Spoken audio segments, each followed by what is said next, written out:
서울에 있는 대학에 들어가는 길, 혹시 너무 힘들고 좁은 길 하나만 있다고 생각하셨나요?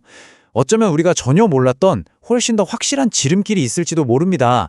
오늘은 바로 그 숨겨진 대학 입시 전략에 대해 제대로 한번 파헤쳐 보겠습니다. 아마 정말 많은 학생 그리고 학부모님들이 마음속으로 한 번쯤은 해봤을 고민일 거예요. 이 성적으로 과연 인서울이 가능할까? 바로 이 현실적인 질문에서부터 오늘 이야기를 시작해 보려고 합니다. 사실 많은 학생들에게 좋은 대학 가는 길은 뭐랄까 정말 치열하고 끝이 없는 싸움처럼 느껴지잖아요. 특히 중학교 때 성적이 그냥 중간 정도인 학생들한테는 그 압박감이 훨씬 더 크죠. 그래도 고등학교 가면 열심히 해서 성적 올리면 되지 라고 생각할 수도 있죠. 그런데 놀라운 사실이 하나 있습니다. 무려 90%의 학생들은요, 고등학교에 가서도 중학교 때 성적 순위가 거의 그대로 유지가 된대요. 그러니까 한 번 정해진 등수를 뒤집는 게 사실상 거의 불가능에 가깝다는 이야기입니다. 하지만 말이죠, 만약에 전혀 다른 길이 있다면 어떨까요? 지금 특성화 고등학교가 엄청난 변화를 겪고 있다는 사실 혹시 알고 계셨나요? 이 특성화고의 변화를 딱 한마디로 보여주는 게 바로 하이잡, 하이유라는 새로운 슬로건입니다. 이게 뭐냐면 그냥 좋은 직업 하이잡을 갖게 해주는 걸 넘어서 이제는 좋은 대학 하이유까지 보내주겠다는 거예요. 예전처럼 취업만 시키는 학교가 아니라 아예 대입의 새로운 중심지가 되겠다고 선언한 셈이죠. 사실 이런 변화는 그냥 갑자기 생긴 게 아닙니다. 기업들은 점점 더 높은 학력을 가진 인재를 원하고 학생이나 부모님들은 일단 대학부터 가고 보자는 생각이 강해졌죠.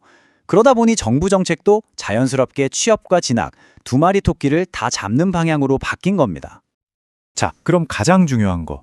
그래서 특성화고가 대체 어떻게 학생들을 대학에 잘 보내느냐는 거겠죠?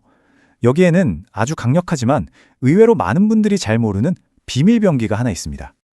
바로 특별 전형이라는 건데요. 이게 어떻게 돌아가는 거냐면요. 아주 간단합니다.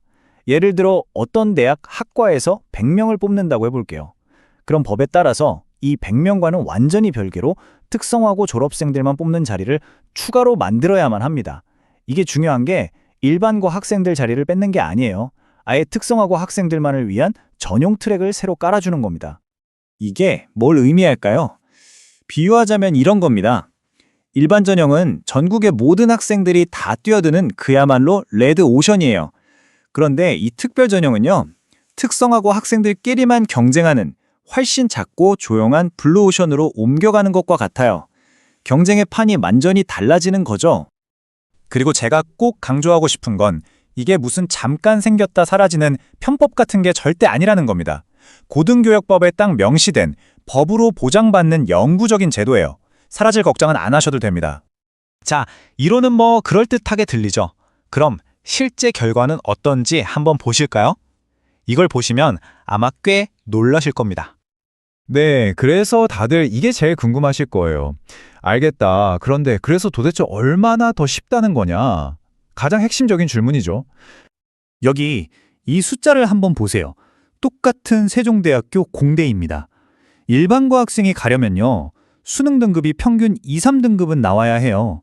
그런데 특성화고 특별 전형으로는요, 평균 4등급으로도 합격이 가능했다는 겁니다. 와, 이건 정말 어마어마한 차이죠. 이 등급 차이가 어느 정도냐면요, 반에서 20등, 30등을 한 번에 올리는 것과 같아요. 솔직히 수백, 수천만 원씩 사교육에 쏟아부어도 이루기 거의 불가능한 수준의 성적 상승이잖아요. 그럼 실제 학교 사례를 한번 볼까요? 여기 미래산업과학고라는 곳이 있는데요. 한 해 졸업생 170명 중에 무려 49명이 서울에 있는 4년제 대학에 진학했습니다. 거의 30%에 달하는 비율이죠. 보통 일본고에서 한 반에 인서울 대학 가는 학생이 2, 3명, 그러니까 10%가 채 안 되는 걸 생각하면 이건 뭐 압도적인 결과라고밖에 할 수 없습니다. 자, 이 모든 걸 종합해 봤을 때 우리 아이의 미래를 계획하는 가정에 이게 어떤 의미를 가질까요? 핵심은 이겁니다.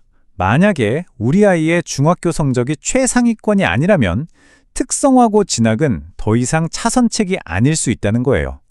오히려 훨씬 더 적은 경쟁자들 사이에서 훨씬 낮은 커트라인으로 안정적인 제도를 활용해서 인서울 합격 확률을 극적으로 높일 수 있는 가장 똑똑한, 가장 전략적인 선택일 수 있다는 거죠. 오늘 이 질문을 마지막으로 남겨드리면서 이야기를 마칠까 합니다. 우리가 그동안 좋은 학원, 좋은 과외를 찾는 데 썼던 그 많은 에너지와 비용, 어쩌면 그보다 훨씬 더 중요한 건 어떤 고등학교를 선택하느냐에 있었던 건 아닐까요? 대학 입시라는 게임의 판을 바꾸는 진짜 열쇠가 어디에 있는지 한 번쯤 다시 생각해 보게 만드는 질문입니다.